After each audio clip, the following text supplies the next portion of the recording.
Heboh penemuan mayat tinggal tengkorak dan kerangka di Desa Suli, Maluku. Berbaju merah dan mengenakan celana jeans panjang.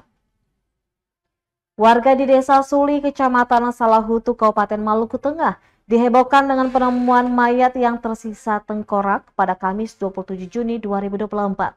Penemuan mayat yang tersisa tulang belulang itu tepatnya di lokasi Cadika Pramuka. Mayat tanpa identitas tersebut mengenakan pakaian kaos berwarna merah dan celana panjang levis. Kasih Humas Polresta Pulau Ambon dan Pulau-Pulau Lease Ibda Janet Lukai menjelaskan, berdasarkan keterangan saksi sekitar pukul 1 siang hari, dirinya hendak ke lokasi Cadika Pramuka untuk mencari kayu bakar.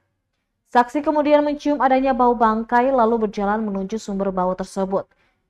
Ia mengira itu adalah bangkai hewan, namun saat ditemukan ternyata sesosok mayat yang sudah membusuk hingga tersisa tengkorak saja. Mayat itu ditemukan tergantung pada seutas tali nilon berwarna biru yang diikat pada dahan pohon. Setelah mendapat informasi tersebut, Babin Kantipmas Negeri Suli menghubungi piket Polsek Salahutu dan melaporkan tentang kejadian tersebut. Saat itu juga sekitar pukul 6 sore hari lewat 40 menit, tim medis RSAB Polda Maluku mengevakuasi jenazah menggunakan mobil ambulans menuju Rumah Sakit Bayangkara.